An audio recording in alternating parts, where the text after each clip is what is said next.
면접에 아이를 데려온다는 게 무슨 말입니까? 인사팀 과장의 목소리가 차갑게 떨어졌습니다. 저는 5살 아들 준우의 손을 꽉 잡은 채 고개를 숙였습니다. 면접 대기실의 모든 시선이 저를 향했습니다. 누군가는 혀를 찾고 누군가는 휴대폰을 꺼내 들었습니다. 준우는 제 치마를 움켜쥐고 작게 떨고 있었습니다. 이런 상황이 벌어진 데에는 아주 충격적인 이유가 있었습니다. 그런데 잠깐, 여러분은 지금 어디에 계신가요? 몇 살이고 무엇을 하면서 이 이야기를 듣고 계신지 댓글로 꼭 남겨주세요. 여러분의 이야기가 궁금합니다. 오늘 아침 준우를 돌봐주시던 어머니가 쓰러지셨습니다. 새벽 4시에 걸려온 병원 전화를 받고 응급실로 달려갔을 때 의사 선생님은 뇌출혈이라고 했습니다. 수술비가 800만 원. 당장 이번 주 안에 마련하지 못하면 어머니의 상태가 위험하다는 말에 머릿속이 하얘졌습니다. 통장 잔액은 12만 원. 이번 달 월세 40만 원은 이미 2개월째 밀린 상태였습니다. 카드는 한도가 꽉 찼고 대출은 신용등급이 낮아 더 이상 받을 수 없었습니다. 제가 할 수 있는 건 오늘 오후 2시에 잡힌 이 면접뿐이었습니다. 국내 10대 대기업 계열사, 정규직 전환형 인턴. 떨어지면 더 이상 방법이 없었습니다. 어머니 병실을 나오면서 준우 손을 잡았을 때 아이는 물었습니다. 엄마, 할머니 언제 깨어나? 대답할 수 없었습니다. 준우를 맡길 곳도 면접을 미룰 여유도 없었습니다. 그래서 저는 결정했습니다. 아이를 데리고 가기로. 면접장이 있는 삼성동 본사 건물은 제가 상상했던 것보다 훨씬 컸습니다. 유리로 된 외벽이 햇빛을 반사했고 로비에는 구두 소리만 메아리 쳤습니다. 준우는 제 손을 놓지 않았습니다. 엘리베이터 안에서 아이는 작은 목소리로 물었습니다. 엄마, 여기 무서워. 저는 준우의 머리를 쓰다듬으며 말했습니다. 괜찮아. 엄마 옆에 있어. 조용히만 있으면 돼. 17층 인사팀 앞 대기실에는 이미 5명의 지원자가 앉아 있었습니다. 모두 정장 차림에 서류 가방을 무릎에 올려놓고 있었습니다. 저와 준우가 들어서자 5쌍의 눈이 일제히 우리를 향했습니다. 그 시선들은 호기심보다는 당혹감에 가까웠습니다. 접수대에 앉은 젊은 여직원이 제 서류를 받으면서 눈을 크게 떴습니다. 저기, 동반 입실은 안 된다고 공지했는데요. 죄송합니다. 갑자기 사정이 생겨서. 아이가 조용히 있을게요. 면접 시간도 길지 않잖아요. 여직원은 난처한 표정으로 뒤를 돌아보았습니다. 안쪽 사무실에서 40대로 보이는 남자가 나왔습니다. 인사팀 과장이었습니다. 그는 준우를 보더니 인상을 찌푸렸습니다. 면접장에 아이를 데려오시면 어떡합니까? 목소리에는 짜증이 섞여 있었습니다. 대기실의 다른 지원자들이 수군거리기 시작했습니다. 한 여자는 노골적으로 고개를 저었고 한 남자는 웃음을 참지 못하는 듯 했습니다. 저는 최대한 낮은 목소리로 말했습니다. 정말 죄송합니다. 급한 사정이 있어서. 아이는 제 옆에 가만히 앉혀놓겠습니다. 절대 방해되지 않게 할게요. 과장은 팔짱을 낀 채 한숨을 쉬었습니다. 규정이 규정인데 이런 식으로 예외를 두면 안 되죠. 다른 지원자분들한테도 민폐고요. 한 번만 봐주십시오. 이 기회 아니면 정말. 제 목소리가 떨렸습니다. 준우는 제 치마를 더 세게 움켜쥐었습니다. 과장은 못마땅하다는 듯 입맛을 다셨습니다. 그때 복도 끝에서 구두 소리가 들렸습니다. 또가. 느리지만 정확한 리듬이었습니다. 모두의 시선이 그쪽으로 향했습니다. 검은색 수트를 입은 남자가 걸어오고 있었습니다. 키는 180cm는 넉넉히 넘어 보였고 어깨선이 곧았습니다. 그 얼굴은 심장이 멈추는 것 같았습니다. 윤도현, 7년 만이었습니다. 아니, 정확히는 7년 3개월 만이었습니다. 그는 여전히 무표정했고 여전히 차갑게 빛나는 눈을 가지고 있었습니다. 머리는 옆으로 단정하게 넘겼고 턱선은 더 날카로워진 것 같았습니다. 그가 저를 봤습니다. 그의 걸음이 멈췄습니다. 0.5초, 아니 1초도 안 되는 찰나였지만 분명히 멈췄습니다. 그의 눈동자가 흔들렸습니다. 저를 보고 준우를 보고 다시 저를 봤습니다. 시간이 정지한 것 같았습니다. 대기실의 모든 소리가 사라졌습니다. 에어컨 바람 소리도, 사람들의 숨소리도, 준우의 작은 움직임도 들리지 않았습니다. 오직 제 심장이 터질 듯 뛰는 소리만 귓가에 울렸습니다. 인사팀 과장이 급히 다가갔습니다. 전무님 오셨습니까? 오늘 전략기획실 면접이시죠? 전무. 윤도현은 전무였습니다. 7년 전 그가 막 이 회사에 스카우트 됐을 때는 부장이었습니다. 빠른 승진이었습니다. 아니, 그에게는 당연한 일이었는지도 모릅니다. 그는 언제나 완벽했으니까요. 윤도현은 과장의 말에 고개를 끄덕였습니다. 표정은 여전히 무표정이었습니다. 하지만 저는 알 수 있었습니다. 그의 오른손이 미세하게 떨리고 있다는 것을, 그가 저를 완전히 외면하려 애쓰고 있다는 것을. 네, 오늘 전략기획실 인턴 최종 면접입니다. 그의 목소리는 낮고 차분했습니다. 7년 전과 똑같았습니다. 그 목소리를 듣는 순간 모든 기억이 밀려왔습니다. 대학교 도서관에서 처음 마주쳤던 날, 그가 건넨 커피, 첫 데이트, 그의 아파트, 그리고 마지막 날.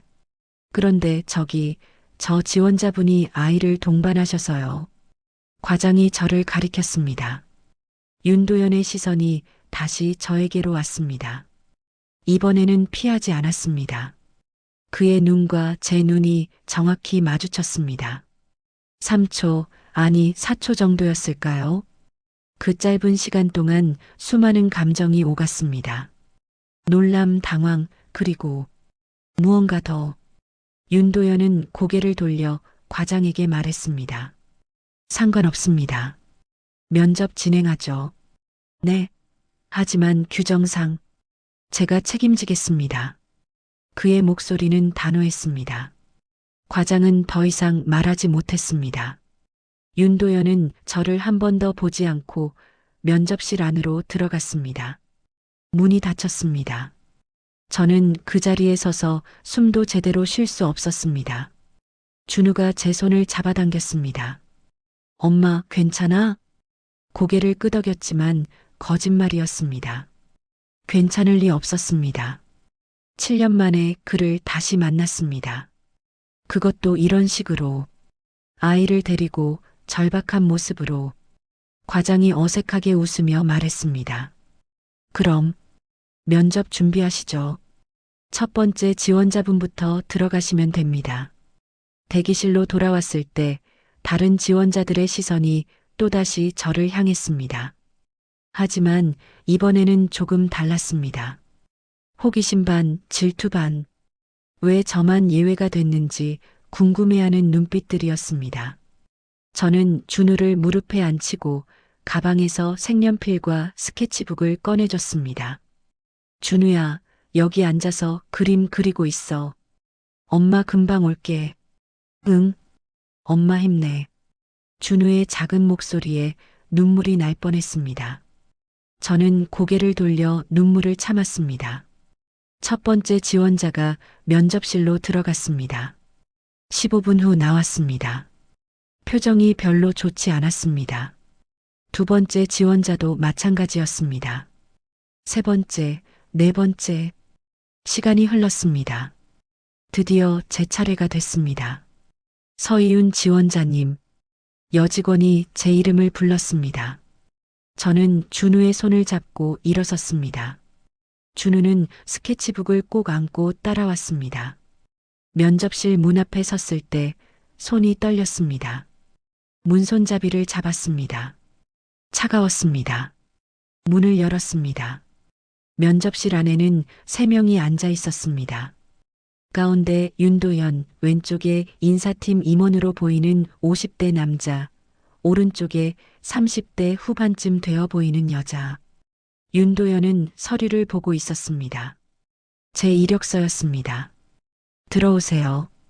인사팀 임원이 말했습니다. 저는 준우의 손을 잡고 들어가 의자에 앉았습니다.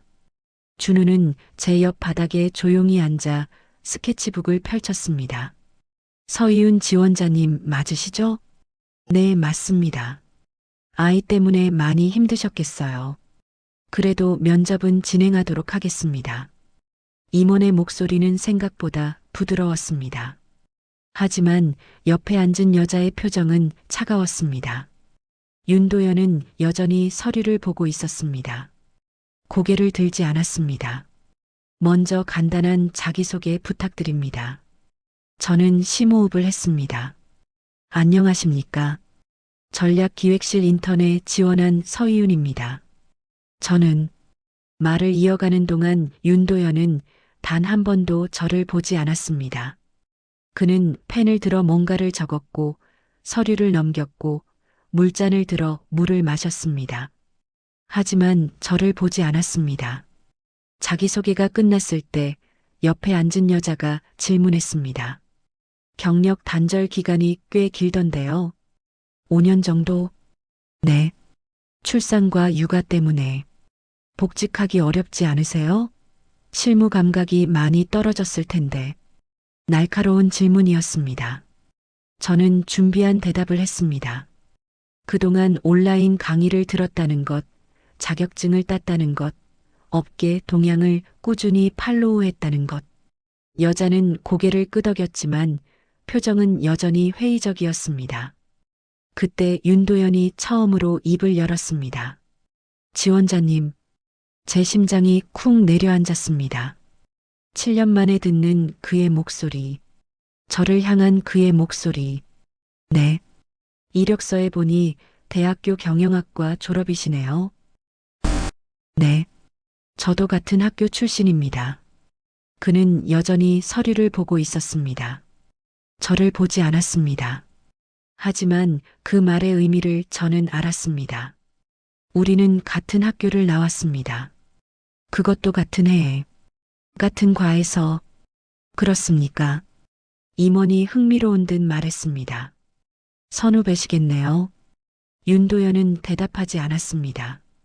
그는 다음 질문을 이어갔습니다.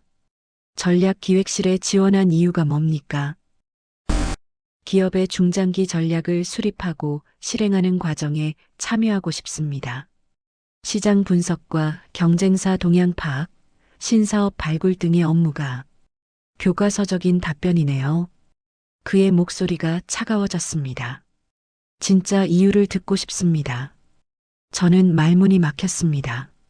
진짜 이유. 진짜 이유는 돈이 필요해서였습니다. 어머니 병원비, 준우 어린이집비, 밀린 월세. 하지만 그런 말을 할 수는 없었습니다. 침묵이 흘렀습니다. 3초, 5초, 10초. 준우가 바닥에서 작은 소리를 냈습니다. 엄마. 저는 준우를 내려다봤습니다. 아이는 스케치북에 뭔가를 그리고 있었습니다. 집 그림이었습니다. 삐뚤빼뚤한 지붕과 네모난 창문, 그리고 문 앞에 서 있는 두 사람. 엄마와 준우. 그 그림을 보는 순간 무언가가 결정됐습니다. 저는 고개를 들어 윤도현을 똑바로 봤습니다. 처음으로 그의 눈을 정면으로 마주했습니다. 그의 눈동자가 흔들렸습니다. 진짜 이유는? 저는 천천히 말했습니다. 아이를 먹여 살려야 해서입니다. 면접실 안이 조용해졌습니다. 진짜 이유는 아이를 먹여 살려야 해서입니다. 제 목소리는 떨리지 않았습니다.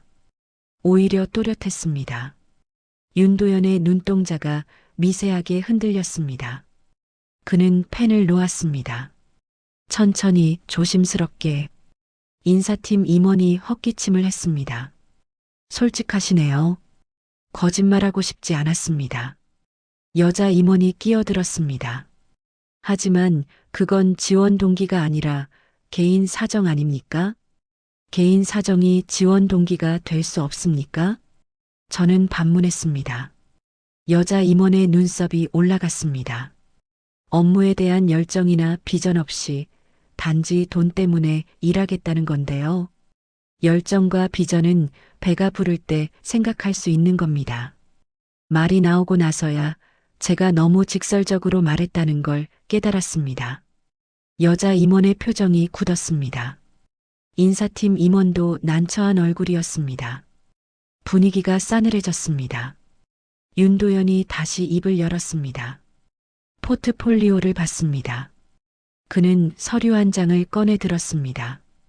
제가 준비한 시장 분석 자료였습니다. 산업시장 트렌드 분석, 향후 5년간 성장 전망, 경쟁사 포지셔닝 맵까지 꽤 디테일하네요. 감사합니다. 특히 이 부분. 그는 자료 한 페이지를 가리켰습니다.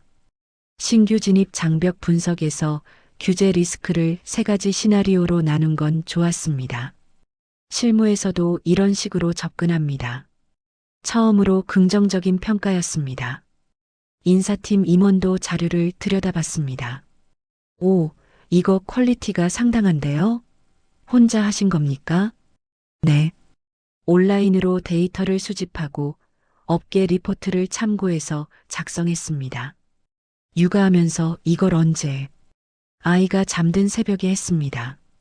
임원은 고개를 끄덕였습니다. 분위기가 조금 나아지는 것 같았습니다. 여자 임원도 자료를 넘겨보며 무언가 메모했습니다. 그때였습니다. 준우가 작게 기침을 했습니다. 콜록. 1번, 2번. 저는 재빨리 준우를 봤습니다. 아이의 얼굴이 붉어져 있었습니다. 이마에 땀이 송글송글 맺혔습니다. 준우야, 괜찮아? 작은 목소리로 물었습니다. 준우는 고개를 끄덕였지만 또 기침을 했습니다. 이번엔 조금 더 심하게. 면접관들의 시선이 일제히 준우에게로 향했습니다. 죄송합니다. 계속 진행하겠습니다. 저는 서둘러 말했습니다. 하지만 준우의 기침은 멈추지 않았습니다. 콜록, 콜록. 아이는 제 다리를 붙잡고 고개를 숙였습니다. 어깨가 들썩거렸습니다. 물 좀. 인사팀 임원이 물잔을 건넸습니다. 저는 재빨리 준우에게 물을 먹였습니다. 아이는 몇 모금 마시고는 다시 기침을 했습니다. 스케치북이 바닥에 떨어졌습니다. 엄마, 졸려. 준우의 목소리가 축 늘어졌습니다. 아이는 제 무릎에 머리를 기댔습니다. 체온이 높았습니다. 손으로 이마를 짚어보니 뜨거웠습니다. 열이 있었습니다. 죄송합니다. 아이가 컨디션이 안 좋은 것 같습니다. 여자 임원이 시계를 봤습니다. 면접을 중단하시겠습니까? 아닙니다. 계속하겠습니다. 저는 준우를 안아 무릎에 앉혔습니다. 아이는 힘없이 제 가슴에 기댔습니다. 숨소리가 거칠었습니다. 인사팀 임원이 물었습니다. 그럼 다음 질문 드리겠습니다. 만약 입사하신다면 육아와 업무를 어떻게 병행하실 계획입니까? 어머니께서 아이를 봐주실 예정입니다. 거짓말이었습니다. 어머니는 지금 병원에 계셨습니다. 언제 깨어나실지도 모르는 상태로. 하지만 달리 할 수 있는 말이 없었습니다. 그럼 어머니께서 못 봐주시는 상황이 생기면요? 여자 임원의 질문이었습니다. 날카로웠습니다. 어린이집에 맡기겠습니다. 어린이집도 긴급 상황엔 소용없잖아요. 아이가 아프다거나 오늘같이 갑자기 돌봐줄 사람이 없다거나 최대한 그런 일이 없도록 하겠습니다. 최대한이요? 여자 임원은 펜을 탁 내려놓았습니다.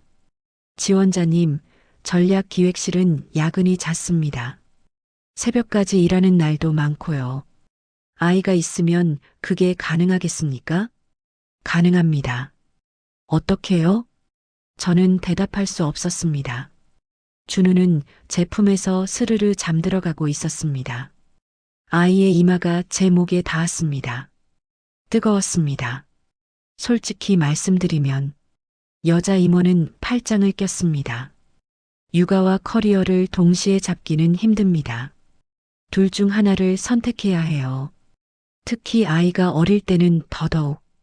지원자님은 지금 두 가지를 다 하겠다고 하시는데 현실적으로 불가능합니다. 해보지도 않고 불가능하다고 단정하시는 겁니까? 제 목소리가 조금 높아졌습니다. 여자 임원의 눈빛이 차갑게 식었습니다. 단정이 아니라 경험에서 나온 말입니다. 저도 워킹맘이었거든요. 그래서 더 잘 압니다. 이건 의지의 문제가 아니에요. 그럼 뭡니까? 현실의 문제죠. 아이는 엄마를 필요로 하고 회사는 온전한 집중을 요구합니다. 둘 다 만족시킬 수 없어요. 침묵이 흘렀습니다. 무겁고 답답한 침묵이었습니다. 준우는 완전히 잠들었습니다. 작은 숨소리만 들렸습니다. 인사팀 임원이 중재하듯 말했습니다. 그래도 가능성을 열어둬서 뭐합니까? 여자 임원이 말을 끊었습니다. 3개월 인턴 기간 동안 제대로 된 결과물을 못 내면 정규직 전환이 안 됩니다. 그 기간에 아이 때문에 조퇴하고 휴가 쓰고 병가 내고 그러면 평가에서 떨어질 수밖에 없어요. 그게 현실 아닙니까? 저는 할 말을 잃었습니다. 그 말이 틀리지 않았기 때문입니다. 준우를 아는 채 입술을 깨물었습니다. 게다가 여자 임원은 준우를 가리켰습니다. 지금 아이 상태를 보세요. 열이 있는 것 같은데 병원도 안 데려가고 면접장에 데려왔잖아요. 이게 과연 좋은 판단입니까? 그 말에 가슴이 철렁 내려앉았습니다. 손이 떨렸습니다. 여자 임원의 목소리는 계속됐습니다. 아이한테도 미안한 일이고 회사 입장에서도 신뢰하기 어려운 판단이에요. 우선순위를 제대로 못 잡는 사람이라고 보일 수 있거든요. 그건 뭡니까? 말문이 막혔습니다. 변명할 수 없었습니다. 준우를 병원에 데려가지 못한 건 어머니 수술비를 마련할 방법이 없었기 때문이었습니다. 이 면접을 놓치면 모든 게 끝나기 때문이었습니다. 하지만 그런 말을 할 수 없었습니다. 윤도현이 갑자기 자리에서 일어났습니다. 면접을 중단하겠습니다. 모두가 그를 봤습니다. 인사팀 임원이 놀란 얼굴로 물었습니다. 전무님? 지금 아이 상태가 좋지 않습니다. 면접을 계속 진행하는 건 적절하지 않습니다. 하지만 질문이 아직 남았는데요. 나중에 다시 기회를 드리겠습니다. 윤도현은 단호하게 말했습니다. 그는 저를 봤습니다. 처음으로 제대로. 그의 눈빛에는 무언가 복잡한 감정이 섞여 있었습니다. 서희훈 지원자님, 아이를 병원에 데려가시는 게 좋겠습니다. 네. 저는 일어섰습니다. 준우를 안고 아이는 여전히 자고 있었습니다. 뜨거운 숨을 제 목에 내쉬며 재면접 일정은 추후에 연락드리겠습니다. 윤도현의 목소리였습니다. 저는 고개를 숙여 인사했습니다. 감사합니다. 면접실 문을 나왔을 때 다리가 후들거렸습니다. 복도는 조용했습니다. 대기실에 남아있던 지원자들이 저를 봤습니다. 호기심 가득한 눈빛들이었습니다. 엘리베이터를 기다리는 동안 뒤에서 목소리가 들렸습니다. 서희훈 씨, 윤도현이었습니다. 그는 복도 끝에 서 있었습니다. 혼자였습니다. 잠깐만요. 그가 다가왔습니다. 천천히 조심스럽게 2m, 1m, 50cm. 그가 멈췄습니다. 저는 그를 올려다봤습니다. 아이. 그는 준우를 봤습니다. 많이 아픈 것 같습니다. 근처 소아과 주소 알려드릴까요? 괜찮습니다. 괜찮지 않아 보이는데요. 제가 알아서 하겠습니다. 침묵이 흘렀습니다. 윤도현은 한참을 망설이다가 말했습니다. 희훈 씨, 그 호칭? 7년 만에 듣는 그 호칭? 심장이 쿵 내려앉았습니다. 아이가, 그는 말을 이었습니다. 몇 살입니까? 5살입니다. 이름은? 왜 물으십니까? 그냥, 그는 고개를 돌렸습니다. 창밖을 봤습니다. 궁금해서요. 준우입니다. 이준우. 그의 어깨가 미세하게 떨렸습니다. 1초도 안 되는 순간이었지만 분명히 떨렸습니다. 엘리베이터가 도착했습니다. 문이 열렸습니다. 저는 안으로 들어갔습니다. 준우를 꼭 안고 윤도현은 여전히 창밖을 보고 있었습니다. 도현 씨, 그가 돌아봤습니다.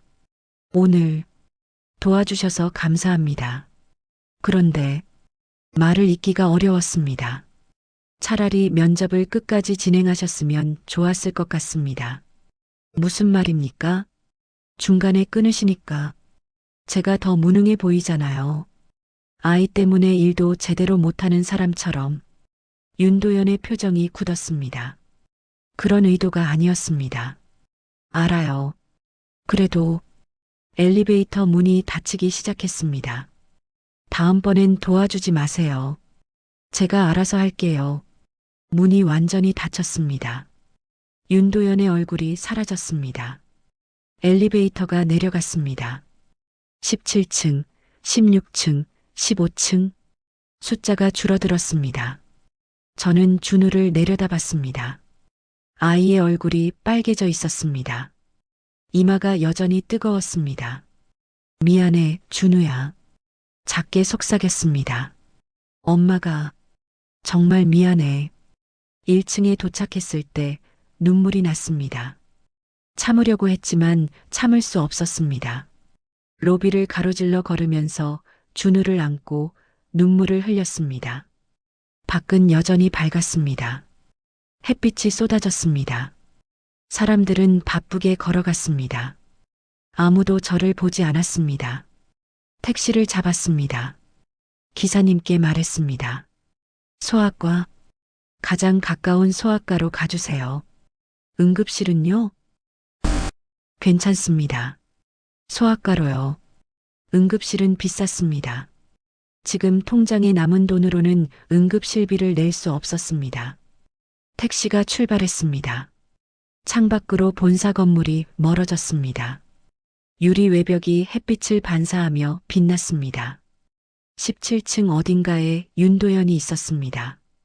휴대폰이 울렸습니다. 병원에서 온 문자였습니다. 환자 보호자님, 수술 일정 확정을 위해 금일 오후 6시까지 연락 부탁드립니다. 수술비 입금 확인이 되지 않을 시 일정이 연기될 수 있습니다. 오후 6시, 지금은 3시 40분. 이 시간 20분 남았습니다. 준우가 작게 신음했습니다.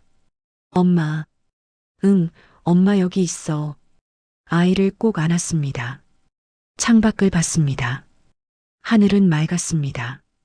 구름 한 점 없이. 택시가 신호등에 멈춰 섰을 때 옆 차선에 검은색 세단이 섰습니다. 뒷좌석에 누군가 앉아 있었습니다. 윤도현이었습니다. 그도 저를 봤습니다. 창문 너머로. 2초, 3초. 그의 입술이 움직였습니다. 무슨 말을 하는 것 같았지만 들리지 않았습니다.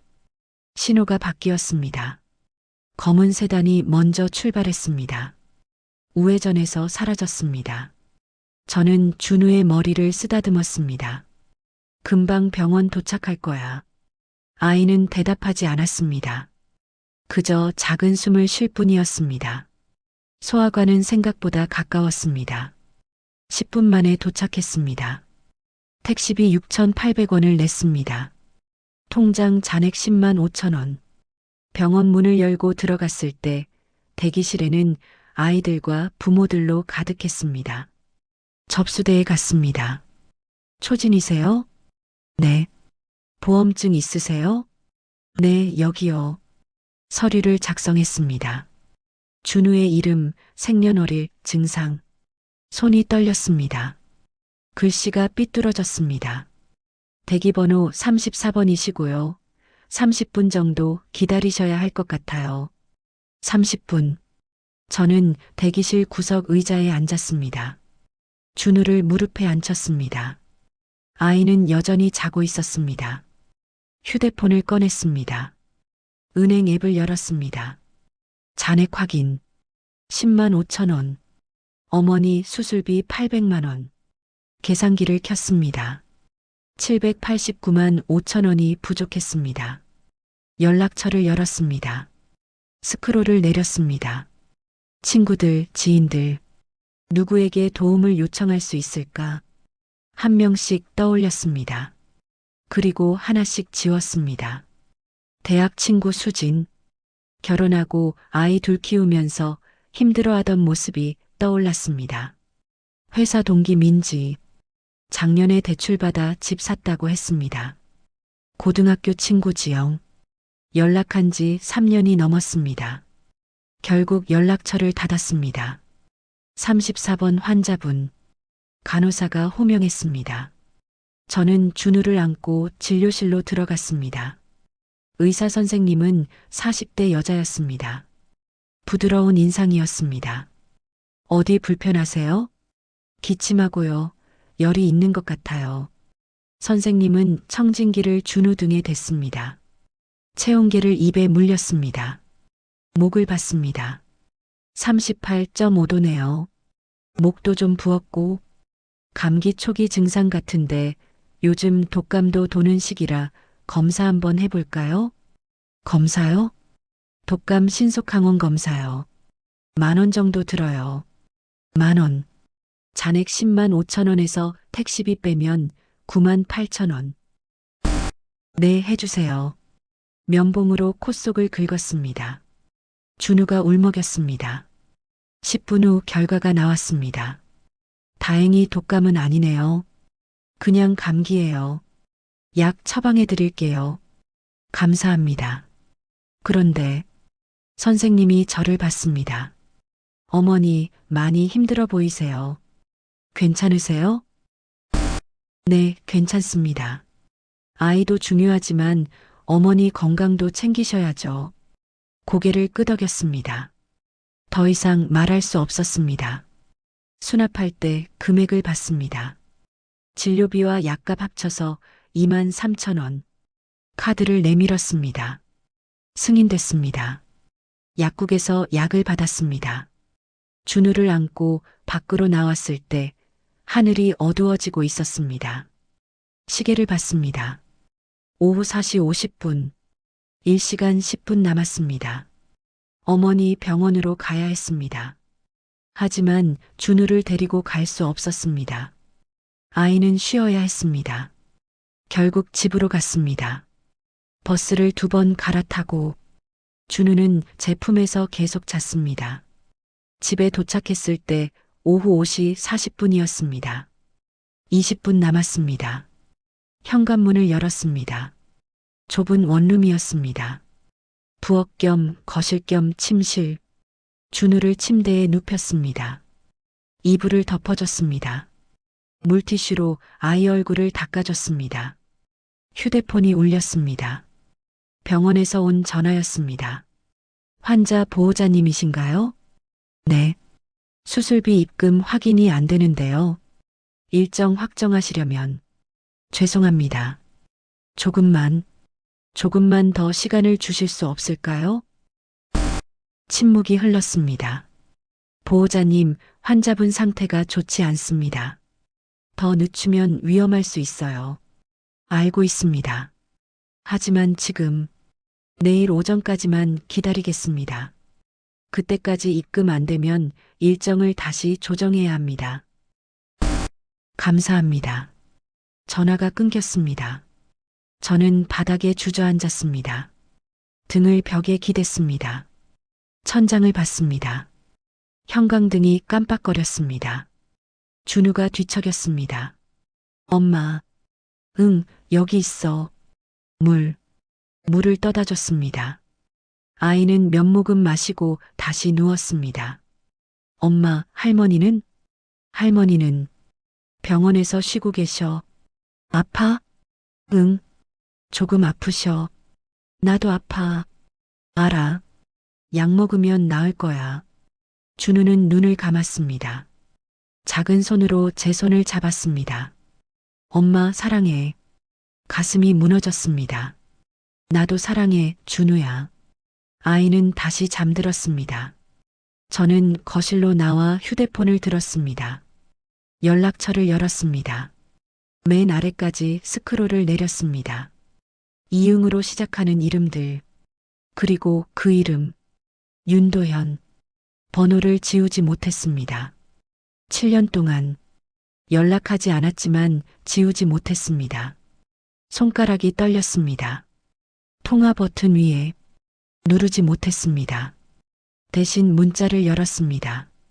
그에게 보낸 마지막 문자는 7년 전이었습니다. 도연아, 나 떠날게. 미안해. 행복해. 그 아래 그의 답장은 없었습니다. 새 문자를 작성했습니다. 썼다 지웠습니다. 다시 썼다 지웠습니다. 결국 아무것도 보내지 못했습니다. 휴대폰을 내려놓았습니다. 창밖을 봤습니다. 하늘이 완전히 어두워졌습니다. 별이 하나 보였습니다. 내일 오전까지 800만 원. 방법이 없었습니다. 창밖에 별 하나가 구름에 가려졌습니다. 저는 바닥에 앉은 채 무릎을 끌어안았습니다. 시계를 봤습니다. 오후 6시 15분. 휴대폰이 울렸습니다. 모르는 번호였습니다. 잠시 망설이다 받았습니다. 여보세요? 서희윤 씨. 윤도현의 목소리였습니다. 심장이 쿵 내려앉았습니다. 네. 지금 어디십니까? 집에 있습니다. 아이는? 자고 있습니다. 침묵이 흘렀습니다. 3초, 5초. 그의 숨소리가 들렸습니다. 30분 후에 집 앞으로 나오실 수 있습니까? 왜요? 할 얘기가 있습니다. 전화로 하시면 안 됩니까? 직접 만나야 할 것 같습니다. 거절하려 했습니다. 하지만 그의 목소리에 뭔가 다급함이 있었습니다. 30분 뒤요? 네. 주소 문자로 보내주시겠습니까? 주소를 보냈습니다. 전화가 끊겼습니다. 저는 침대로 가서 준우를 봤습니다. 아이는 깊이 잠들어 있었습니다. 이마에 손을 대봤습니다.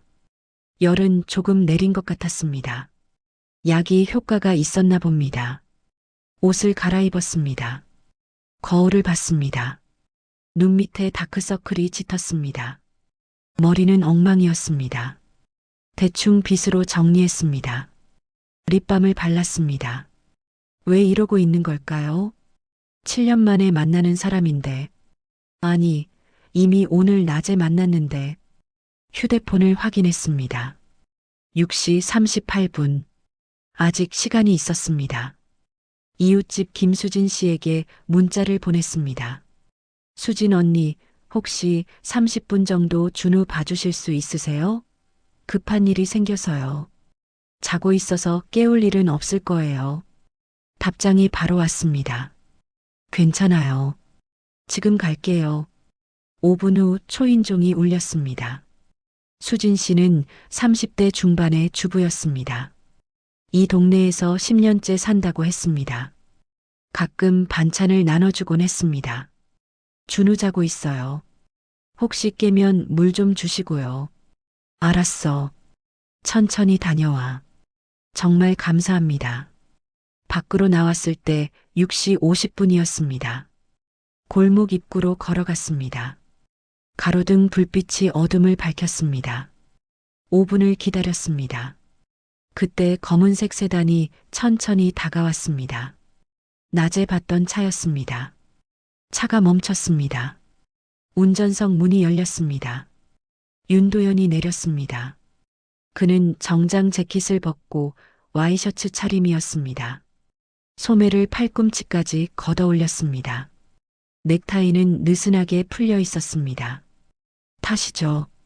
여기서 얘기하면 안 됩니까? 차 안이 났겠습니다. 저는 조수석 문을 열고 탔습니다. 차 안은 깨끗했습니다. 새 차 냄새가 났습니다. 윤도현이 운전석에 앉았습니다. 문을 닫았습니다. 침묵이 흘렀습니다. 그는 핸들을 잡고 있었습니다. 손가락 마디가 하얗게 변할 정도로 세게. 저는 창밖을 봤습니다. 오늘 면접. 그가 먼저 입을 열었습니다. 죄송합니다. 제가 끊어서 더 곤란하게 만든 것 같습니다. 괜찮습니다. 아이는 괜찮습니까? 약 먹고 자고 있습니다. 다행이네요. 다시 침묵이 흘렀습니다. 더 긴 침묵이었습니다. 희윤 씨. 네. 그때 그의 목소리가 낮아졌습니다. 왜 사라졌습니까? 가슴이 철렁 내려앉았습니다. 예상했던 질문이었지만 막상 듣고 나니 입이 떨어지지 않았습니다. 그냥요. 그냥이요? 할 말이 없습니다. 7년 동안 연락 한 번 없었습니다. 문자도 전화도 그냥 사라졌어요. 그의 목소리에 감정이 실렸습니다. 분노는 아니었습니다. 무언가 아픔 같은 것이었습니다. 찾아봤습니다. 학교도 가보고 친구들한테도 물어봤고 아무도 당신 연락처를 몰랐어요. 아니, 알아도 안 가르쳐 줬겠죠. 저는 고개를 숙였습니다. 그만하세요. 왜 그랬습니까? 이유가 있었습니다. 그 이유를 듣고 싶습니다. 말할 수 없습니다. 왜요? 말해서 뭐가 달라집니까? 제 목소리가 날카로워졌습니다. 이미 7년이 지났어요. 이제 와서 그걸 캐묻는 게 무슨 의미가 있습니까? 윤도현은 대답하지 않았습니다. 그는 핸들을 놓았습니다. 손으로 얼굴을 감쌌습니다. 의미가 없다는 거 알고 있습니다. 그의 목소리가 떨렸습니다. 그래도 묻고 싶었습니다. 7년 동안 궁금했으니까. 저는 입술을 깨물었습니다. 눈물이 날 것 같았지만 참았습니다. 이제 그만 가봐야겠습니다. 손잡이를 잡았습니다. 그때 그의 손이 제 팔을 잡았습니다. 가볍게 하지만 단호하게. 잠깐만요. 놓으세요. 아이. 그는 말을 이었습니다. 아이 아버지는 어디 있습니까? 심장이 멈추는 것 같았습니다. 그건 왜 물으십니까? 그냥 궁금해서요. 없습니다. 없다는 게 헤어졌습니다. 오래전에 거짓말이었습니다. 하지만 할 수밖에 없었습니다. 그렇군요. 그는 손을 놓았습니다. 저는 문을 열려고 했습니다. 그런데 그가 다시 말했습니다. 면접 결과 떨어졌겠죠. 괜찮습니다. 아직 결정된 게 없습니다. 거짓말하지 마세요. 저도 압니다. 진짜입니다. 내일 최종 회의가 있습니다. 그때 결정됩니다. 저는 그를 봤습니다. 그의 눈빛은 진지했습니다. 저한테 왜 이러시는 겁니까? 무슨 말입니까? 면접 중단시키고 전화하고 이렇게 만나고 7년 만에 만난 사람한테 왜 이러십니까? 혹시 미안해서 그러시는 겁니까?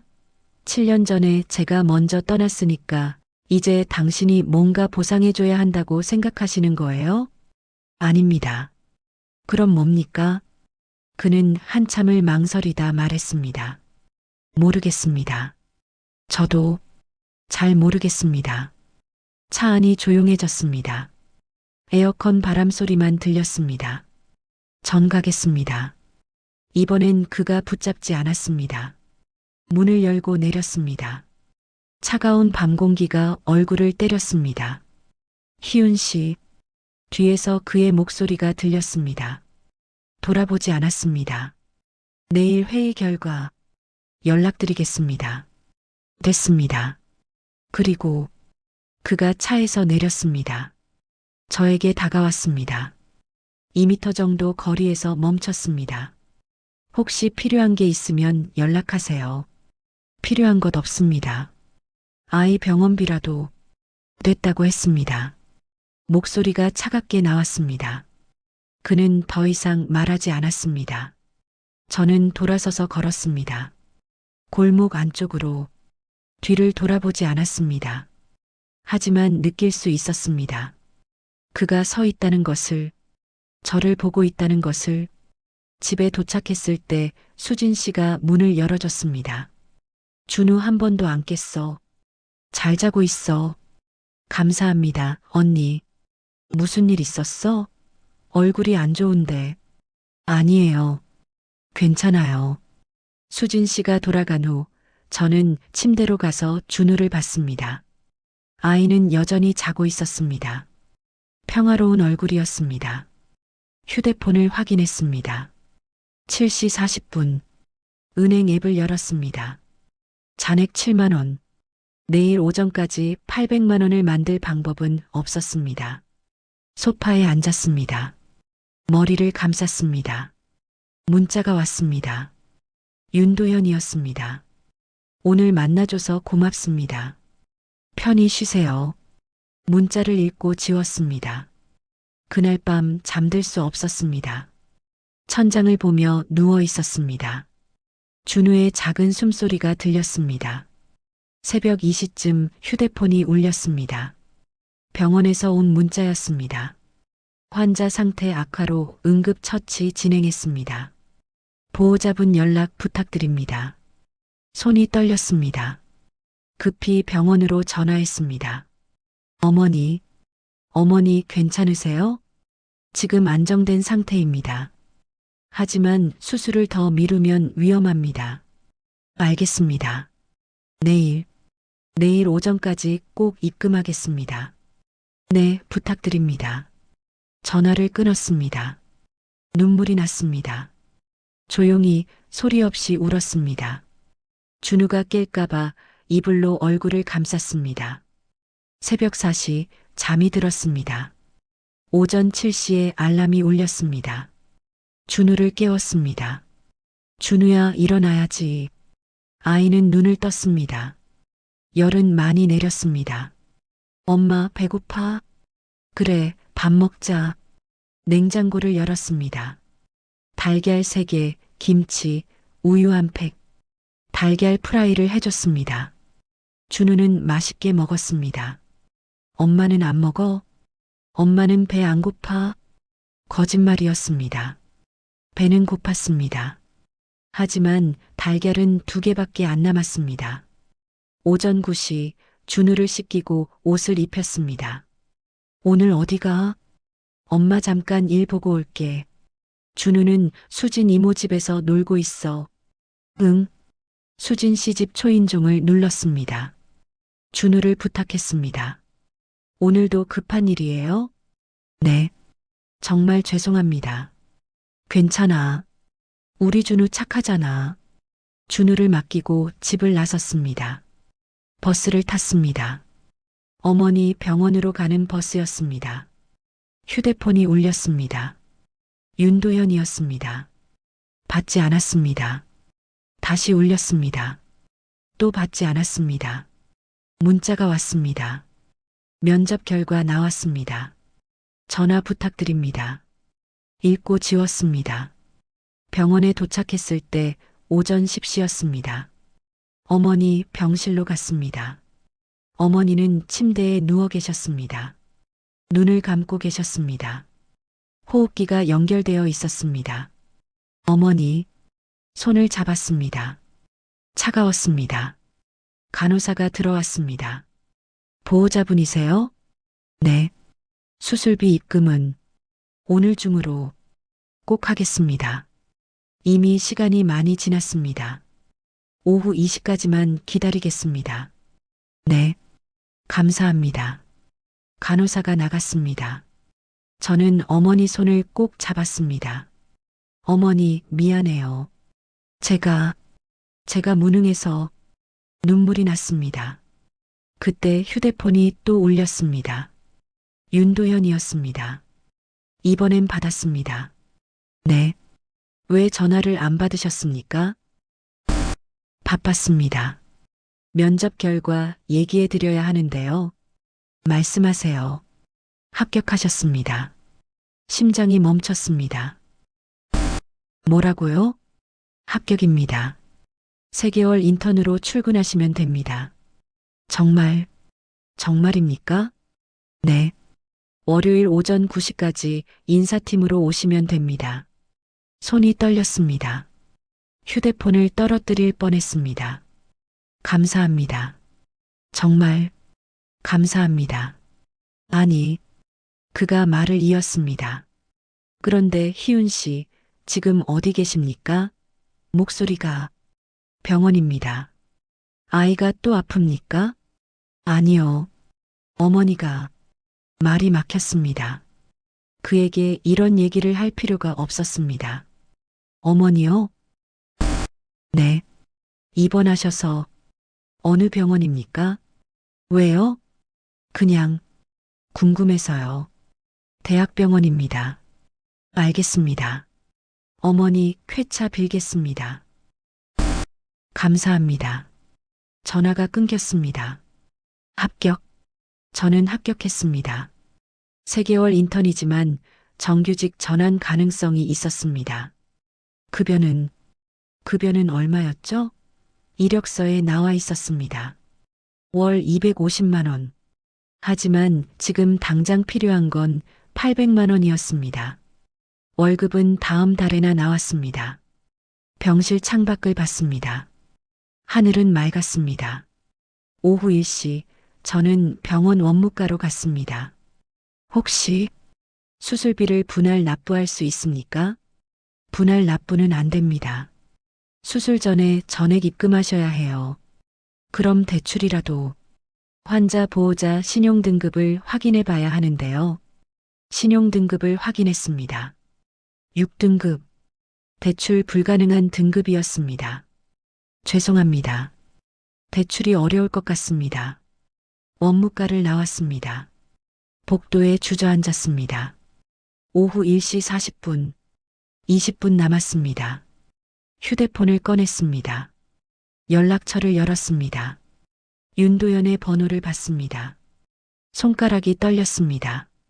전화를 걸었습니다. 1번, 2번, 3번째 신호음.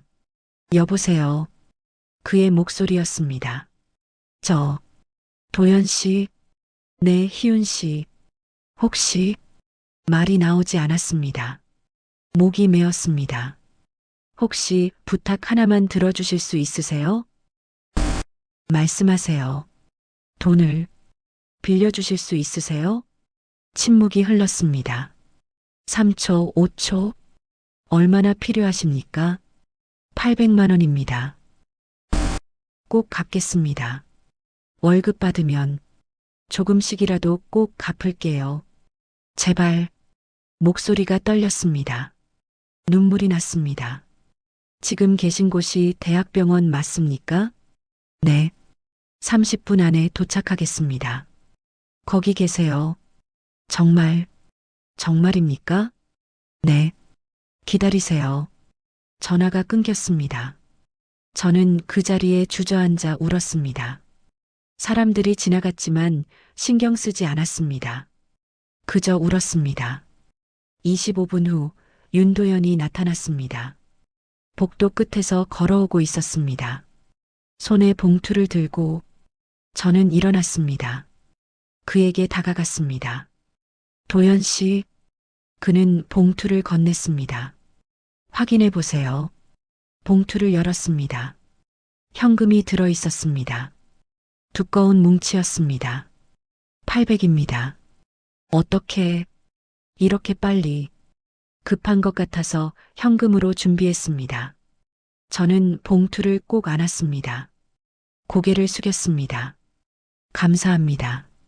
정말 감사합니다. 꼭 갚을게요. 천천히 갚으셔도 됩니다. 아니에요. 빨리 갚을게요. 이자는 필요 없습니다. 그는 말했습니다. 그냥 어머니 수술 잘 되시길 바랍니다. 저는 고개를 들어 그를 봤습니다.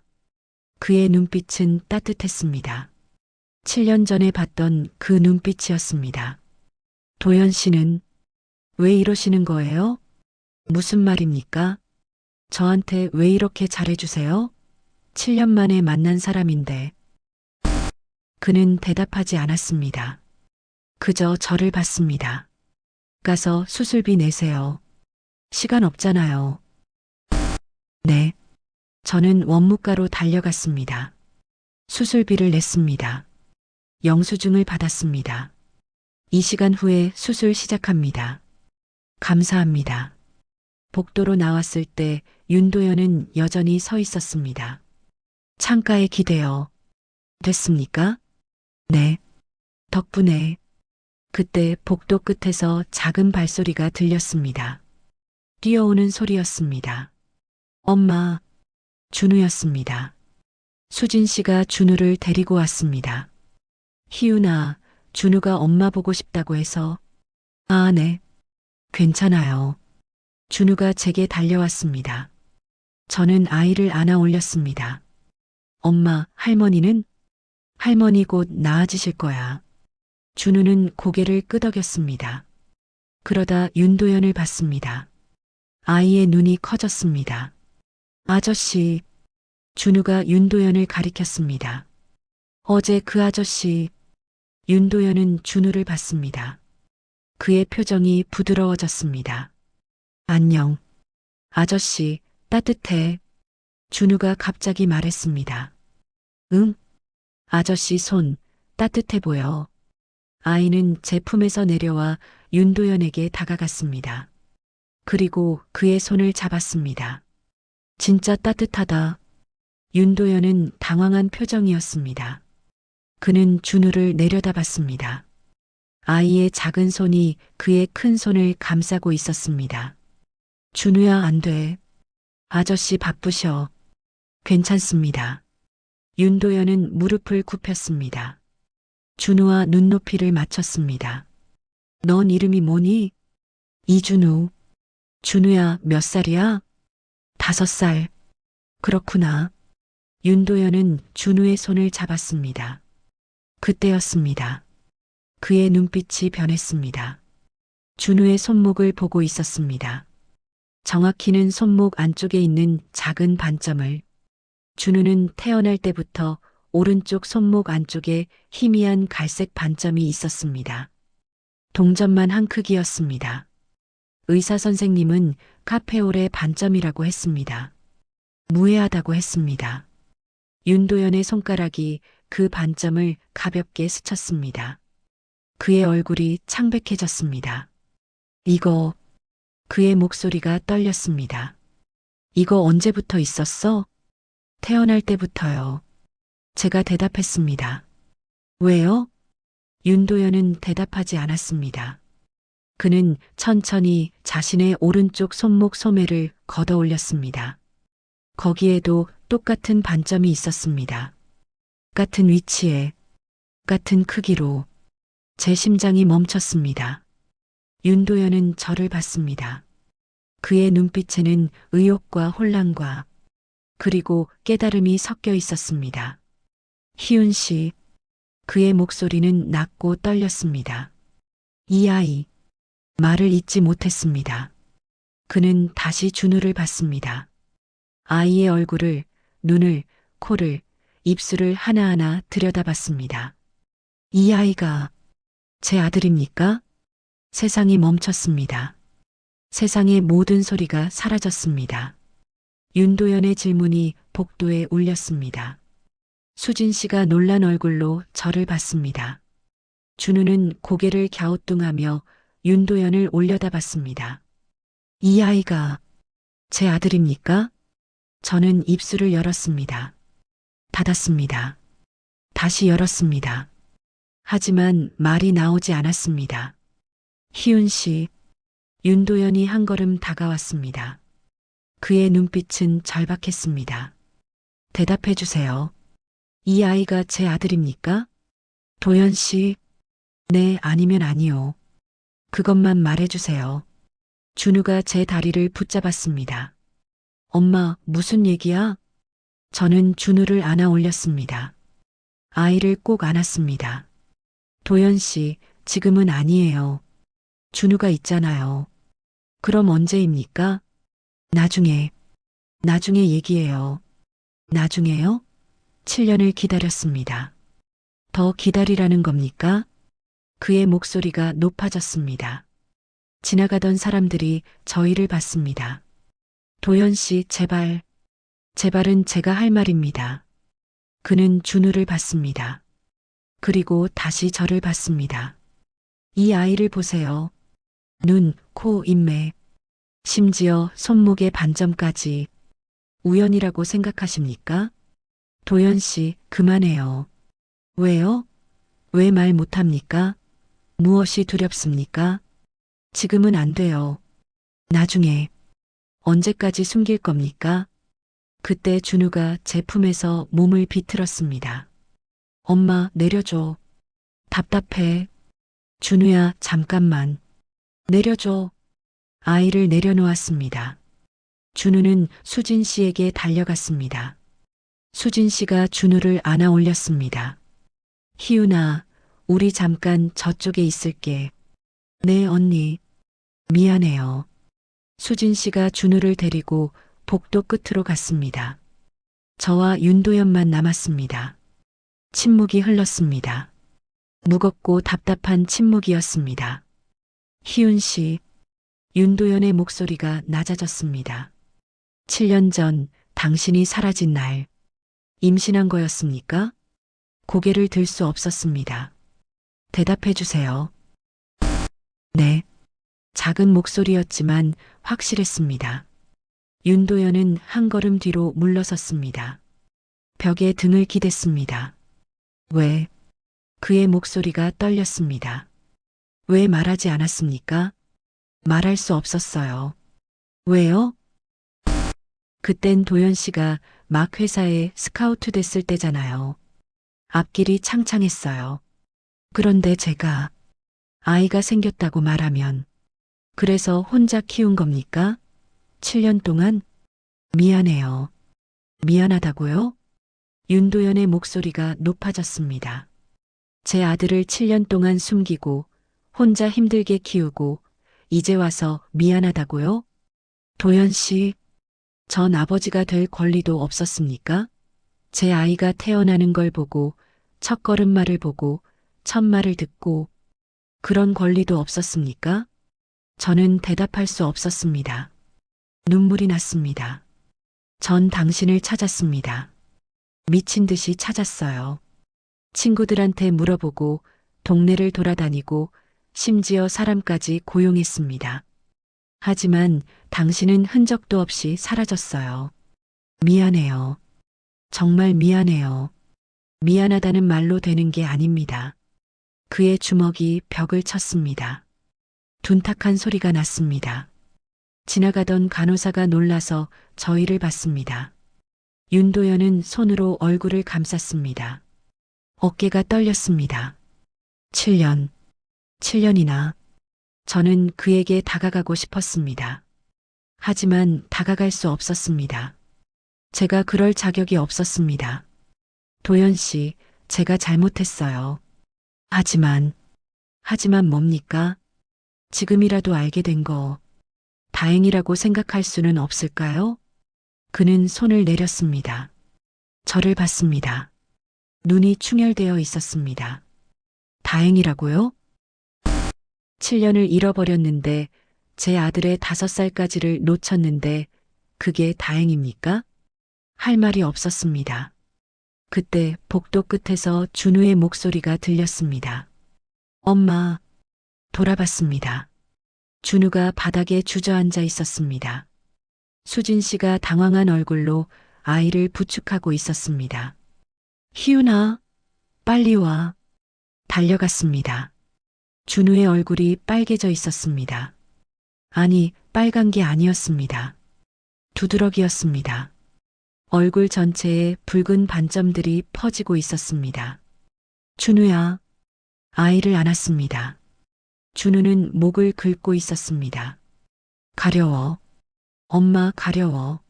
준우야 괜찮아. 엄마가 있어. 그런데 준우의 숨소리가 이상했습니다. 거칠고 힘들어 보였습니다. 숨을 쉴 때마다 쌕쌕 소리가 났습니다.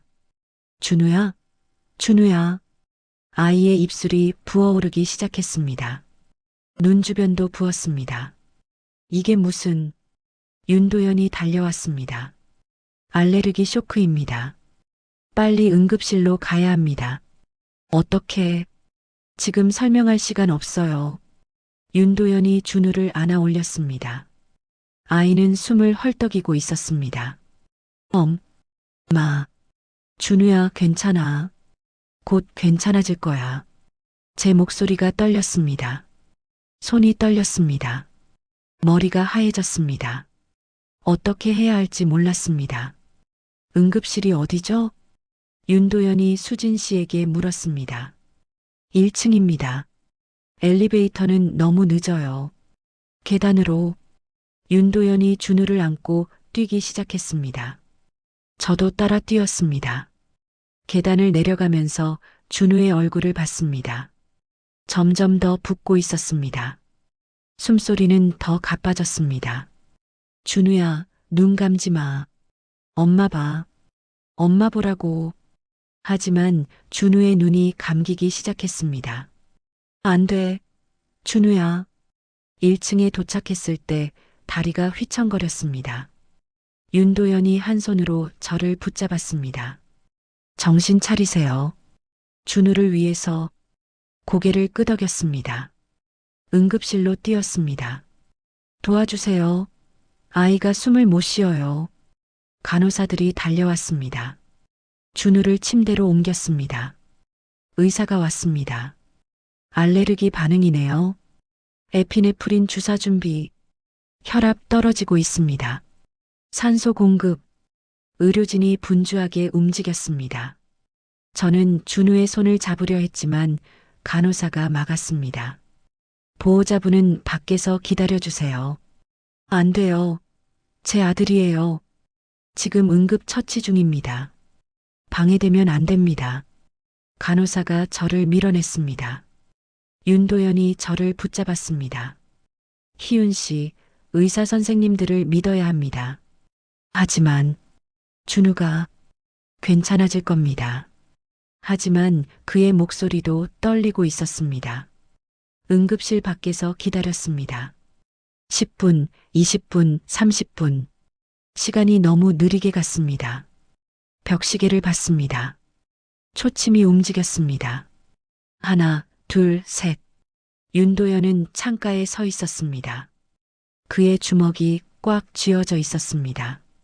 40분이 지났을 때 의사가 나왔습니다. 보호자분? 네. 달려갔습니다.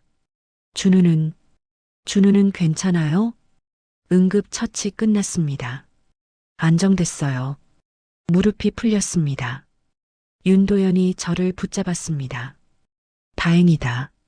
다만 의사가 말을 이었습니다. 알레르기 원인을 찾아야 합니다. 뭘 먹었는지 기억나십니까? 아침에 달걀 프라이하고 우유. 달걀이나 우유 알레르기는 없었습니까? 없었어요. 항상 잘 먹었어요. 그럼 새로 접촉한 물질이 있을 수 있습니다. 로션이나 비누 같은 거 생각해 봤습니다. 오늘 아침 준우를 씻길 때 새로운 비누를 썼습니다. 수진 씨가 며칠 전에 준 천연 비누였습니다. 비누요? 새 비누를 썼어요. 그게 원인일 수 있겠네요. 그 비누는 더 이상 사용하지 마시고 다음에 또 이런 증상 나타나면 바로 응급실로 오세요. 네. 감사합니다. 들어가 보실래요? 네. 응급실 안으로 들어갔습니다. 준우는 침대에 누워 있었습니다. 얼굴의 붓기는 많이 가라앉았습니다. 산소 마스크를 쓰고 있었습니다. 눈을 감고 있었습니다. 준우야, 손을 잡았습니다. 따뜻했습니다. 살아있었습니다. 윤도현이 침대 반대편에 섰습니다. 그는 준우를 내려다봤습니다. 그의 눈빛에는 복잡한 감정이 섞여 있었습니다. 제 아들, 작게 속삭였습니다. 제 아들이군요. 저는 고개를 숙였습니다. 미안해요, 도현 씨. 이제 더 이상 미안하다고 하지 마세요. 네. 대신 그는 준우의 다른 손을 잡았습니다. 이제부터는 함께 합시다. 준우를 함께 키웁시다. 고개를 들어 그를 봤습니다. 무슨 말씀이세요? 전 준우의 아버지입니다. 늦게 알았지만 이제라도 아버지 역할을 하고 싶습니다. 하지만 뭡니까? 7년 동안 없던 사람이 갑자기 나타나면 준우가 혼란스러워할 거예요. 그럼 천천히 하겠습니다. 준우가 받아들일 수 있을 때까지. 도현 씨, 희훈 씨, 그는 저를 똑바로 봤습니다. 전 7년을 잃어버렸습니다. 더 이상 놓치고 싶지 않습니다. 제발 기회를 주세요. 그의 눈빛이 간절했습니다. 저는 준우를 봤습니다. 아이는 평화롭게 자고 있었습니다. 천천히 하는 거예요. 준우 속도에 맞춰서. 그러겠습니다. 그리고 준우가 받아들이지 못하면 기다리겠습니다. 얼마든지. 고개를 끄덕였습니다. 준우가 눈을 떴습니다. 천천히 산소 마스크 너머로 저를 봤습니다. 엄마. 응, 엄마 여기 있어. 무슨 일 있었어? 잠깐 아팠는데 이제 괜찮아.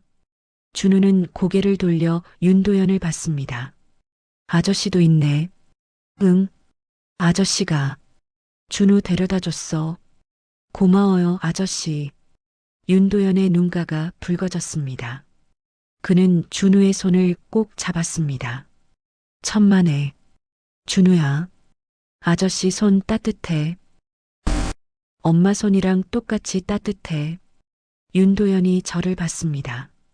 그의 눈에 눈물이 맺혔습니다. 그래. 엄마 손이랑 똑같이. 그는 더 이상 말하지 못했습니다. 고개를 돌려 창밖을 봤습니다. 저도 눈물이 났습니다. 조용히 소리 없이 울었습니다. 준우는 다시 눈을 감았습니다. 피곤한 얼굴이었습니다. 시간이 흘렀습니다. 해가 지고 어둠이 찾아왔습니다. 응급실 창밖으로 도시의 불빛들이 보였습니다. 윤도현은 여전히 준우의 손을 잡고 있었습니다. 한시도 놓지 않았습니다. 도현 씨. 네. 회사는 괜찮으세요? 일이. 괜찮습니다. 오늘은 여기 있을 겁니다. 하지만 제 아들이 아픈데 어딜 갑니까? 더 이상 말리지 않았습니다. 밤 10시쯤 의사가 와서 말했습니다. 내일 아침까지 경과를 봐야 할 것 같습니다. 오늘 밤은 여기서 자야 해요. 네, 알겠습니다. 간호사가 담요를 가져다 줬습니다. 준우에게 덮어줬습니다. 윤도현이 말했습니다. 희훈 씨, 잠깐 나가서 뭐라도 드세요. 제가 여기 있을게요. 괜찮아요. 아침부터 아무것도 안 드셨잖아요. 어떻게 아세요? 그냥 알겠더라고요. 할 말이 없었습니다. 15분만요. 금방 올게요. 천천히 드시고 오세요. 응급실을 나와 병원 편의점으로 갔습니다. 김밥 하나와 물을 샀습니다. 막 벤치에 앉아 먹었습니다. 맛이 없었습니다. 아니, 맛을 느낄 수 없었습니다. 그저 삼켰습니다. 휴대폰을 꺼냈습니다. 수진 씨에게 문자를 보냈습니다. 언니, 준우 괜찮아요. 오늘 밤은 병원에서 잘게요. 걱정 끼쳐드려 죄송해요. 답장이 왔습니다. 다행이다. 천천히 있어. 필요한 거 있으면 말해. 고마워요, 언니. 김밥을 다 먹고 응급실로 돌아왔습니다. 윤도현은 여전히 준우 옆에 앉아 있었습니다. 아이의 손을 잡고 그는 준우를 보고 있었습니다. 눈을 떼지 못하고 도연 씨, 네. 뭐 좀 드실래요? 제가 사올게요. 괜찮습니다. 배 안 고파요. 하지만 거짓말인 걸 알았습니다. 조금이라도 드세요. 그럼 커피 한 잔만요. 편의점으로 다시 갔습니다. 따뜻한 아메리카노를 샀습니다. 김밥도 하나 더 샀습니다. 돌아와서 건넸습니다. 김밥도요. 고맙습니다. 그는 커피를 마셨습니다. 김밥은 먹지 않았습니다. 드세요. 나중에 먹겠습니다. 지금 드세요. 안 그러면 저도 안 먹어요. 그는 한숨을 쉬고 김밥을 먹기 시작했습니다. 천천히 기계적으로 저도 의자에 앉았습니다. 준우 반대편에 침묵이 흘렀습니다. 긴 침묵이었습니다. 희윤 씨, 네. 준우를 어떻게 키웠습니까? 혼자서 하루하루 버텼어요. 힘들었겠습니다. 힘들었죠. 왜? 그는 말을 멈췄습니다. 다시 시작했습니다. 왜 저한테 연락하지 않았습니까? 돈이 필요했을 텐데 연락할 수 없었어요. 왜요? 도연 씨 인생을 망치고 싶지 않았어요. 제 인생을요? 네. 도연 씨는 성공하셨잖아요. 대기업 전무까지. 그런데 제가 아이 데리고 나타나면 그게 제 인생을 망치는 겁니까? 오히려 반대입니다. 그의 목소리가 떨렸습니다. 7년 동안 전 성공했을지 몰라도 행복하지 않았습니다. 당신이 왜 떠났는지, 어디 있는지, 잘 지내는지, 그것만 생각했어요. 도연 씨, 그런데 이제 알았습니다. 당신이 제 아이를 키우고 있었다는 걸, 혼자서, 힘들게. 그는 고개를 숙였습니다. 제가 무능해서 그런 겁니다. 당신을 지키지 못해서, 당신이 혼자 감당하게 만들어서, 아니에요. 제 선택이었어요. 하지만 제가 더 잘했다면, 도연 씨, 저는 그의 손을 잡았습니다. 준우의 손 위에 놓인 그의 손을. 이제 됐어요. 이제 함께하면 되잖아요. 그는 고개를 들어 저를 봤습니다. 눈물이 흘러내렸습니다. 정말 함께해도 됩니까? 네. 용서받을 수 있을까요? 용서할 게 뭐가 있어요? 잘못한 건 저예요. 아닙니다. 아니에요, 도연 씨. 제가, 우리 둘 다입니다. 그는 제 손을 꼭 잡았습니다. 이제부터는 함께 잘못하고 함께 바로잡읍시다. 고개를 끄덕였습니다. 눈물이 났습니다. 준우가 작게 신음했습니다. 두 사람은 급히 아이를 봤습니다. 하지만 준우는 그저 자세를 바꿨을 뿐이었습니다. 다시 깊이 잠들었습니다. 윤도현과 저는 마주봤습니다. 그리고 작게 웃었습니다. 그날 밤 저희는 준우 옆을 지켰습니다. 둘이서 처음으로 새벽 4시 응급실은 조용했습니다.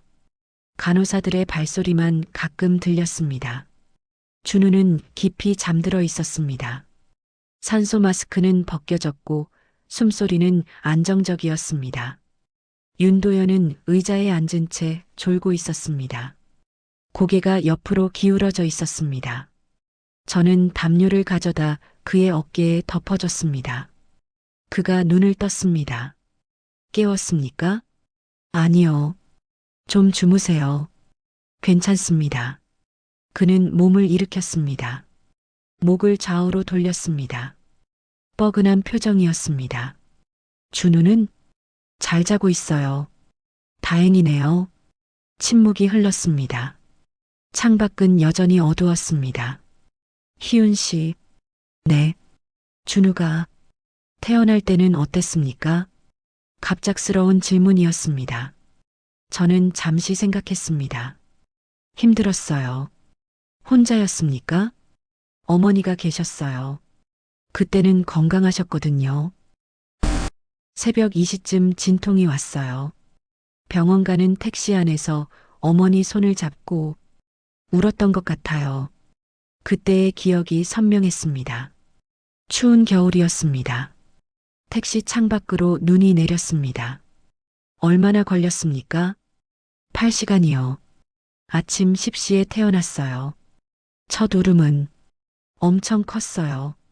간호사 선생님이 웃으면서 건강한 아들이라고 했어요. 윤도현의 눈빛이 흔들렸습니다. 그걸 보고 싶었습니다. 미안해요. 아니, 이제 그만하겠습니다. 미안하다는 말. 그는 준우를 받습니다. 대신 이제부터를 함께하면 됩니다. 고개를 끄덕였습니다. 도연 씨, 네. 준우한테는 언제 말할까요? 아빠라고. 희윤 씨 생각은? 모르겠어요. 너무 빨리 말하면 준우가 혼란스러울 것 같고, 그렇다고 너무 늦추면 제 생각은 그는 잠시 생각했습니다. 준우가 물어볼 때까지 기다리는 게 어떨까요? 물어볼 때까지요? 네. 아이들은 궁금하면 물어봅니다. 그때 정직하게 대답하면 되지 않을까요? 그게 좋을 것 같네요. 그 전까지는 천천히 친해지겠습니다. 준우가 편하게 느낄 수 있도록 저는 그를 받습니다. 7년 전에 그는 이렇게 신중하지 않았습니다. 더 충동적이었고 더 급했습니다. 하지만 지금의 그는 달랐습니다. 성숙했습니다. 많이 변하셨네요. 변했습니까? 네. 좋은 쪽으로. 그가 작게 웃었습니다. 세월이 흘렀으니까요. 희윤 씨도 변했습니다. 저도요? 네. 더 강해진 것 같습니다. 강해질 수밖에 없었어요. 준우 때문에. 고생 많았습니다. 고생이라고 생각 안 해요. 준우는 제 전부였으니까. 윤도현은 준우의 손을 다시 잡았습니다. 이제는 제 전부이기도 합니다. 새벽 6시 의사가 회진을 왔습니다. 많이 좋아졌네요. 오늘 낮쯤 퇴원 가능할 것 같습니다. 정말요? 네. 다만 알레르기 정밀 검사는 받아보시는 게 좋겠어요. 언제 하면 되나요? 다음 주쯤 외래 예약하시면 됩니다. 알겠습니다. 감사합니다. 의사가 나가고 준우가 눈을 떴습니다. 엄마. 응, 준우야. 잘 잤어? 응. 배고파. 그래. 뭐 먹고 싶어? 빵. 알았어. 엄마가 사올게. 일어서려는데 윤도현이 말했습니다. 제가 사올게요. 준우 옆에 계세요. 하지만 준우야. 윤도현이 준우에게 물었습니다. 무슨 빵 먹고 싶어? 단팥빵. 단팥빵. 알았어. 우유도 마실래? 응. 금방 올게. 윤도현이 나갔습니다. 저와 준우만 남았습니다. 엄마, 저 아저씨 좋아. 그래. 응. 따뜻해. 따뜻하다는 게 무슨 뜻이야? 준우는 고개를 갸우뚱했습니다. 모르겠어. 그냥 아저씨 보면 따뜻한 느낌이야. 가슴이 뭉클했습니다. 그렇구나. 엄마도 아저씨 좋아? 응. 엄마도 좋아. 그럼 우리 친구하면 되겠네. 친구? 응. 엄마랑 나랑 아저씨랑 3명이서 친구. 저는 준우의 머리를 쓰다듬었습니다. 그래. 친구하자. 15분 후 윤도현이 돌아왔습니다. 단팥빵과 우유, 그리고 샌드위치도 들고 준우 거, 희윤 씨 거. 저는 괜찮은데요. 드셔야죠. 준우가 단팥빵을 맛있게 먹었습니다. 입 주변에 빵 부스러기가 묻었습니다. 윤도현이 티슈로 닦아줬습니다. 자연스럽게 마치 늘 해온 것처럼. 고마워요, 아저씨. 천만에. 그 모습을 보는데 눈물이 날 것 같았습니다. 이런 장면을 7년 동안 상상만 했던 장면을 이제야 보고 있었습니다. 오전 10시 퇴원 수속을 밟았습니다. 약을 처방받고 다음 주 외래 예약을 했습니다. 병원 로비에 나왔을 때 햇빛이 쏟아졌습니다. 준우가 눈을 찌푸렸습니다. 눈부셔. 그럼 이거. 윤도현이 자신의 선글라스를 벗어 준우에게 씌워줬습니다. 너무 커서 준우 얼굴에서 미끄러졌습니다. 준우가 깔깔 웃었습니다. 아저씨, 너무 커. 그래. 그럼 나중에 준우 사이즈로 사줄게. 진짜? 진짜? 와. 준우가 신나했습니다. 윤도현이 저를 봤습니다. 집까지 태워드릴까요? 괜찮아요. 버스 타면 돼요. 아니, 제가 모셔다 드리겠습니다. 하지만 회사는 오늘 반찬했습니다. 그러세요? 네. 차에 탔습니다. 준우는 뒷좌석에, 저는 조수석에. 윤도현이 운전을 시작했습니다. 준우는 창밖을 보며 신나게 떠들었습니다. 엄마, 저기 강아지. 그래, 귀엽네. 아저씨, 우리 집 강아지 키울 수 있어? 윤도현이 백미러로 준우를 봤습니다. 엄마한테 물어봐야지.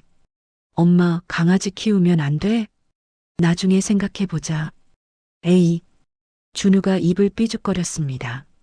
하지만 곧 다른 것에 관심을 보였습니다. 집 앞에 도착했을 때 오전 11시였습니다. 여기서 괜찮습니다. 아니, 집 앞까지. 괜찮아요. 여기서 내릴게요. 차에서 내렸습니다. 준우를 안고. 도연 씨, 정말 감사했습니다. 아니요. 당연한 겁니다. 희윤 씨. 네. 그가 차에서 내렸습니다. 저에게 다가왔습니다. 내일. 시간 되십니까? 내일이요? 네. 할 얘기가 있어서요. 무슨 얘기요? 준우 앞으로 안 되는 얘기입니다. 저녁 7시쯤 어떠십니까? 제가 모시러 올게요. 망설였습니다. 하지만 거절할 이유가 없었습니다. 알겠습니다. 그럼 내일 뵙겠습니다. 그는 차에 탔습니다. 창문을 내렸습니다. 준우야, 잘 쉬어. 응. 아저씨도 안녕. 준우가 손을 흔들었습니다. 윤도현도 손을 흔들었습니다. 그리고 천천히 차가 출발했습니다. 저희는 그 자리에 서서 차가 사라질 때까지 봤습니다. 집에 들어왔을 때 수진 씨가 문을 열어줬습니다. 희윤아, 준우 괜찮아? 네, 언니. 많이 좋아졌어요. 다행이다. 정말 놀랐어. 언니, 정말 감사했어요. 뭘? 당연한 거지. 수진 씨가 돌아가고 저는 준우를 씻기고 침대에 눕혔습니다. 엄마, 같이 자. 응. 엄마도 피곤해. 준우 옆에 누웠습니다. 아이는 금방 잠들었습니다. 저는 천장을 봤습니다. 어제 일들이 주마등처럼 스쳐갔습니다. 윤도현과의 재회, 준우의 알레르기 쇼크, 그리고 그가 진실을 알게 된 것. 휴대폰을 확인했습니다. 병원에서 온 문자가 있었습니다. 환자 선임의 수술이 성공적으로 완료되었습니다. 회복실에 계십니다. 눈물이 났습니다. 어머니가 살아나셨습니다. 조용히 울었습니다. 준우가 깰까봐 소리 내지 않고 오후 2시쯤 잠들었습니다. 저녁 6시에 일어났습니다. 준우는 여전히 자고 있었습니다. 부엌으로 가서 저녁을 준비했습니다. 냉장고에 남은 재료로 된장찌개를 끓였습니다. 준우를 깨웠습니다. 준우야, 밥 먹자. 응. 아이는 눈을 비비며 일어났습니다. 배고파? 응. 함께 저녁을 먹었습니다. 준우는 밥을 잘 먹었습니다. 컨디션이 많이 좋아진 것 같았습니다. 엄마, 내일 아저씨 또 와? 글쎄, 아마, 와, 좋아. 준우가 신났습니다. 엄마, 나 아저씨한테 그림 그려줄 거야. 그림? 응. 아저씨 닮은 그림. 그래, 그럼 예쁘게 그려야겠네. 응. 밥을 먹고 설거지를 하는데 휴대폰이 울렸습니다. 윤도현이었습니다. 여보세요. 희윤 씨, 내일 저녁 시간 괜찮으시죠? 네, 괜찮습니다. 7시에 모시러 갈게요. 알겠습니다. 그런데, 네, 무슨 얘기하실 건데요? 짧은 침묵이 흘렀습니다. 저희, 앞으로에 대한 얘기입니다. 앞으로요? 네. 준우를 어떻게 키울 것인지, 저희 관계를 어떻게 할 것인지, 가슴이 두근거렸습니다. 알겠습니다. 그럼 내일 뵙겠습니다. 편히 쉬세요.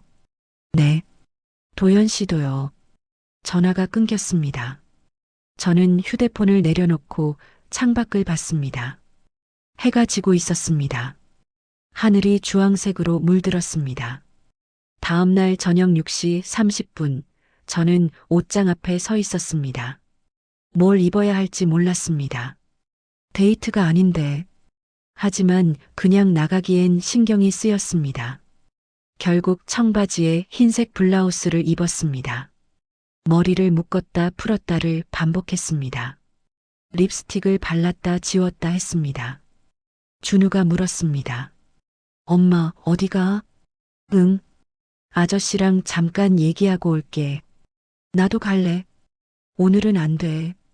엄마랑 아저씨랑 어른 얘기해야 해. 에이. 수진 이모 집에서 놀고 있어. 금방 올게. 알았어. 준우를 수진 씨에게 맡기고 나왔습니다. 7시 정각 검은색 세단이 도착했습니다. 차에 탔습니다. 늦지 않았죠? 아니요. 정확하십니다. 차가 출발했습니다. 어디 가는 건가요? 조용한 곳으로 가려고 합니다. 한강 쪽이요. 네. 차 안은 조용했습니다. 라디오도 켜지 않았습니다. 그저 엔진 소리만 들렸습니다. 20분 후 한강공원에 도착했습니다. 차에서 내려 산책로를 걸었습니다. 강물이 반짝였습니다. 사람들이 조깅하고 자전거를 타고 돗자리를 펴고 앉아 있었습니다. 벤치에 앉았습니다. 강을 바라보며 희윤 씨, 네. 7년 전 제가 물어보지 못한 게 있습니다. 뭔가요? 왜 혼자 짊어지려고 했습니까? 말씀드렸잖아요. 도연 씨 앞길을. 그게 진짜 이유입니까? 저는 입술을 깨물었습니다. 아니면 그가 말을 이었습니다. 저를 믿지 못했습니까? 제가 책임질 거라고 믿지 못한 겁니까? 아니에요. 그럼 뭡니까? 무서웠어요. 무서웠다고요? 네. 저는 강물을 봤습니다. 도연 씨가 저 때문에 인생이 꼬이면 어쩌나. 저를 원망하면 어쩌나. 그게 무서웠어요. 전 절대 원망하지 않았을 겁니다. 그걸 어떻게 알아요? 사랑했으니까요. 제 심장이 멈췄습니다. 7년 전에도 지금도 전 희윤 씨를 사랑합니다. 돌아봤습니다. 그의 눈빛은 진지했습니다. 도연 씨, 준우를 알게 된 건 우연이었습니다. 하지만 제가 다시 희윤 씨를 만난 건 운명이라고 생각합니다. 이번엔 놓치고 싶지 않습니다. 희윤 씨도 준우도. 저는 말이 나오지 않았습니다. 아직 제 감정을 정리 못했어요. 7년 동안 도연 씨 없이 살았는데 갑자기 이렇게. 천천히 하셔도 됩니다. 정말요? 네. 전 기다릴 수 있습니다. 얼마나요? 필요한 만큼. 저는 그를 봤습니다. 그의 눈에는 진심이 가득했습니다.